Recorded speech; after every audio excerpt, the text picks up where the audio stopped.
E a pressão em cima de Alessandro e Roberto de Andrade continua forte no Corinthians. No vídeo de hoje do canal do Nicola, bastidores de uma reunião que aconteceu na tarde dessa terça-feira entre o presidente do Corinthians e a Gaviões da Fiel. Quero falar também a respeito de São Paulo e Vasco. Confronto das oitavas de final da Copa do Brasil. O Benítez pode ou não enfrentar seu ex-clube. Bora falar também sobre outros jogos importantes dessa competição. Vou falar também sobre Gerson, que se despede do Flamengo nessa quarta-feira e vai ter uma homenagem do torcedor rubro-negro. Por outro lado, duas boas notícias para o Flamengo. Para completar o que está acontecendo com o Keno, que saiu muito irritado do jogo dessa segunda-feira. Vou contar também sobre mais um reforço do Cruzeiro e para completar, protestos com tiros no Santa Cruz. Tudo isso a partir de agora, não sem antes pedir para deixarem like, para se inscreverem no canal e lembrar que o programa do Nicola dessa terça-feira começa às 8 horas da noite, tirando todas as suas dúvidas sobre o seu clube do coração, mercado, bastidores, finanças, enfim, aquilo que você quiser saber. Bom, bora começar o vídeo, não sem antes contar que ele é um oferecimento de 1xBet, casa de apostas esportivas, que tem como parceiros Barcelona, Liverpool, Chelsea, entre vários outros grandes clubes do mundo. Por que é tão bacana apostar na 1xBet? Além da parceria com esses clubes que mostra o respeito dessa casa de apostas esportivas, você ainda tem várias opções para ganhar dentro de um mesmo jogo. Eu não conheço nenhuma outra casa de apostas que oferece tantas alternativas dentro de cada jogo. Quem vai marcar o gol, em que momento, cartão amarelo, cartão vermelho, enfim, uma infinidade de opções. Se você estudar direitinho, certamente vai aumentar suas chances de ganhar. E na 1xBet tem todo tipo de jogo. Série B, Série A, Série C, Série D, Euro, Copa América, enfim, não faltam opções para você se dar bem. Sempre lembrando que usando o cupom Nicola você tem 100% de bônus do valor do seu primeiro depósito e o apostador iniciante que perder na 1xBet ainda tem $10 devolvidos pela casa. Bora começar o vídeo falando sobre o Santa Cruz, que empatou na noite dessa segunda-feira em 2-2 com a Jacuipense, jogo da Série C do Campeonato Brasileiro. Santa muito mal, penúltimo colocado do seu grupo. Crise e torcedores da principal uniformizada do Santa foram até a porta da sede social do clube para protestar. Foram recebidos a tiros, pelo menos de acordo com o depoimento dos torcedores. Seguranças que trabalham para o Santa receberam esses torcedores a tiros, uma baita confusão generalizada desde a noite dessa segunda-feira na capital pernambucana. Os dirigentes do Santa se desculparam através de uma nota que eu vou ler para vocês. Abre aspas. O Santa Cruz veio a público repudiar os acontecimentos ocorridos após a partida. O clube está abrindo uma sindicância para apurar os fatos que estão sendo propagados. A equipe de segurança já foi orientada para afastar os funcionários que estavam presentes para dar lisura à apuração, fecha aspas. Esses funcionários acusados de atirarem nos torcedores não devem mais trabalhar no clube, afinal de contas, o torcedor de cada clube é o grande patrimônio desse time. Bora falar agora a respeito do Cruzeiro, que anunciou nessa terça-feira a contratação de Wellington Nem.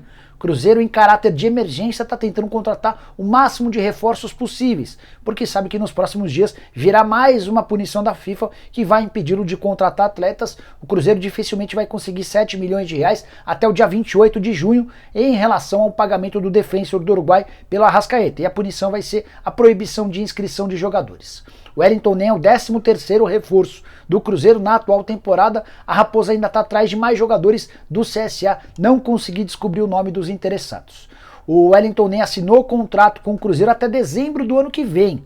Achei um contrato exagerado, levando em consideração que ele tem jogado muito pouco. Com a camisa do Fortaleza, onde ele estava, foram apenas 2 partidas na atual temporada. De qualquer maneira, o Rodrigo Pastana, que é o diretor executivo de futebol do Cruzeiro, é um dos entusiastas da ideia. Ele já havia tentado levar o Wellington Nem para o Coritiba em outra oportunidade.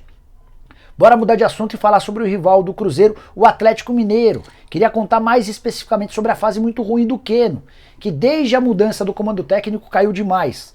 O Keno havia sido o artilheiro do Atlético Mineiro sob o comando do Sampaoli. Foram 11 gols marcados. Já com o Cuca são 11 partidas com só 2 gols e uma única assistência. Keno foi substituído no empate de ontem com a Chapecoense em 1-1, ele foi substituído aos 24 minutos do segundo tempo. E foi flagrado dando um tapa no copo d'água, e depois ele ficou, quando o jogo acabou, ele ficou por mais vários minutos sentado no banco de reservas completamente isolado. Não deu entrevistas, não se comunicou através das redes sociais, e foi o Cuca quem deu explicações para o atual momento do Keno. Separei a declaração mais importante, abre aspas. A revolta do jogador existe por diversos fatores. Eu tenho convicção de que ele estava revoltado com ele, com a atuação dele. A gente sabe que ele pode render muito mais. Ele precisa de confiança, de moral, de um gol, fecha aspas. A torcida é para que o Keno melhore de fato. O futebol dele tem rendido, tem sido muito abaixo daquilo que ele pode, e imagino que com um gol tudo pode dar uma bela melhorada.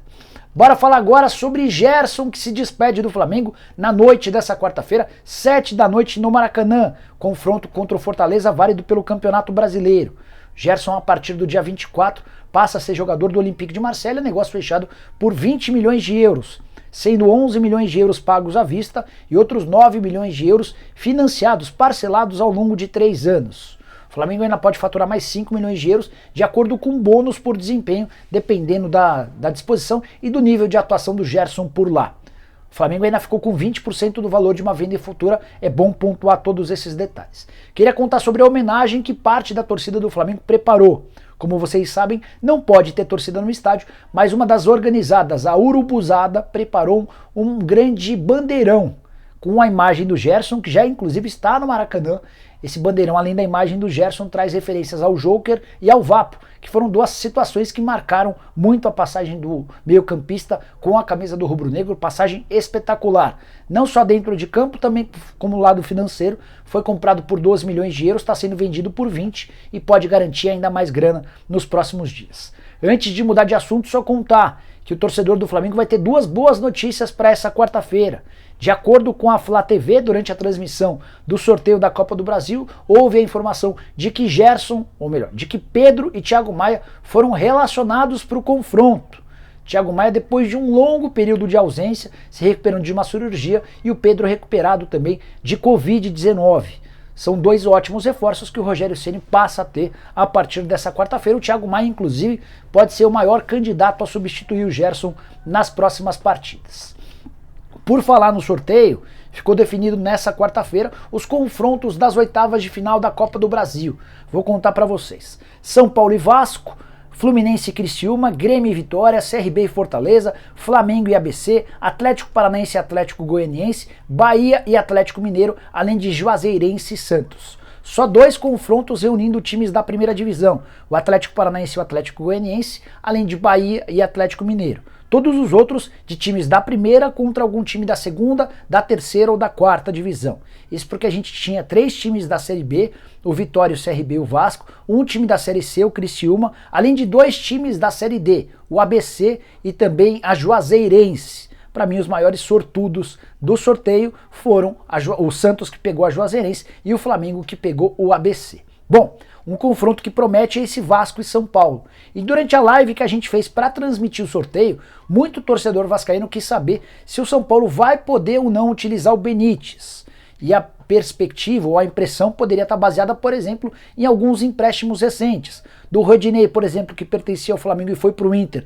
O Inter precisou bancar R$1 milhão para poder utilizar o lateral direito. Teve mais recentemente o episódio com o Tietê, que pertence ao São Paulo, foi emprestado ao Atlético. E o Galo preferiu não pagar R$1 milhão para utilizar o Tietê contra o São Paulo. Mas no caso do Benítez não há absolutamente nada previsto em contrato. Até porque o São Paulo pegou o Benítez não do Vasco, e sim do Independiente da Argentina. Chequei essa informação com um dirigente importante do São Paulo antes de gravar esse vídeo. Então posso te assegurar que o Benítez estará à disposição do Crespo nos 2 confrontos contra o Vasco da Gama. O primeiro deles no Morumbi, a partida de volta em São Januário. Esse dirigente do São Paulo até lembrou que o São Paulo não tem relação com o Vasco. O contrato de empréstimo foi fechado com o time argentino. Na live, torcedores do Vasco lembraram de uma dívida do São Paulo com o Vasco. Vocês vão lembrar que quando o Benítez foi para o Tricolor, o São Paulo ficou de repassar um jogador para o Vasco. O Paulinho Boia, na oportunidade, não quis ir e ainda há essa pendência. Mas essa pendência não impede o Benítez de jogar. Para que ele não pudesse jogar, isso precisaria estar previsto em contrato e não há qualquer previsão nesse sentido. Então, Benítez estará sim à disposição contra o Vasco da Gama. Será que vai rolar a lei do ex? Aquela lei que determina que os jogadores com passagem por outros clubes marcam gols nesses reencontros? Uso o espaço para comentários para deixar a sua opinião e para falar também sobre esses confrontos da Copa do Brasil. Quem se deu bem nessa história? Bom, Bora fechar o vídeo com mais uma informação exclusiva. Você que acompanha o canal do Nicola, espero que esteja gostando das várias informações exclusivas. Quero te contar que aconteceu no final da tarde dessa terça-feira uma reunião entre Duílio Monteiro Alves e representantes da Gaviões da Fiel. Essa reunião estava marcada antes mesmo do empate em 0-0 do Corinthians com o Bahia, jogo que ficou marcado pela presença do Jô com uma chuteira verde. O torcedor corintiano, em especial a Gaviões, detestou essa decisão, ou essa situação. Essa reunião havia sido marcada para que o Duílio pudesse ser apresentado à nova diretoria da Gaviões da Fiel.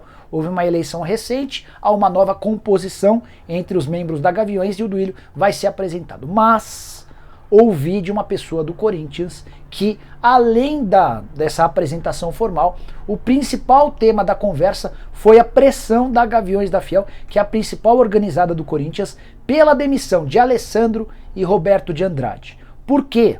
Além de todos os episódios de montagem de elenco fraco, de um time eliminado do Campeonato Paulista, da Sul-Americana, da Copa do Brasil e que faz campanha preocupante no Campeonato Brasileiro, ainda tem esse caso Jô.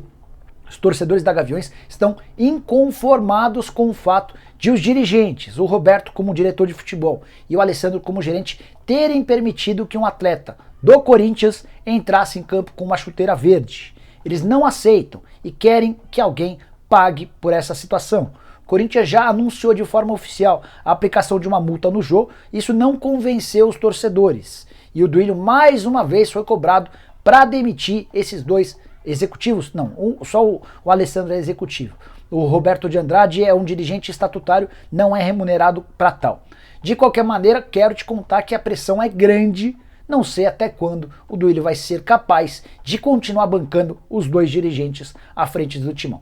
E você, o que pensa sobre os dois? Você acha que eles devem continuar? Você acha que eles prestam bons serviços ao Corinthians? Contei para vocês na manhã dessa terça-feira que o Alex foi demitido das categorias de base do Corinthians depois de apenas 6 meses. Os dirigentes da base não gostaram das contratações feitas pelo Alex, nem do comportamento dele como dirigente. Mas, para evitar a demissão e toda a repercussão negativa, o Roberto de Andrade e o Alessandro decidiram promover o Alex para o time principal. Ao que parece, ele vai ocupar o cargo de auxiliar técnico fixo. Mais uma vez, a história dos amigos favorecendo funcionários que nem sempre estão capacitados para ocupar o lugar. Por que o Alex não presta para a base e vai servir para o profissional? A resposta está com Alessandro e Roberto de Andrade. Bom, eram essas as informações que eu queria passar no vídeo de hoje do canal do Nicola. Espero que vocês tenham curtido o vídeo. Deixem like por aqui. Quem ainda não se inscreveu, vai apertar esse botãozinho vermelho de inscreva-se. Lembrando que a gente se encontra às 8 horas da noite aqui no programa do Nicola. Combinado? Você tem dúvida sobre o seu time? Manda pra gente que a gente responde. Abraço, tchau, tchau.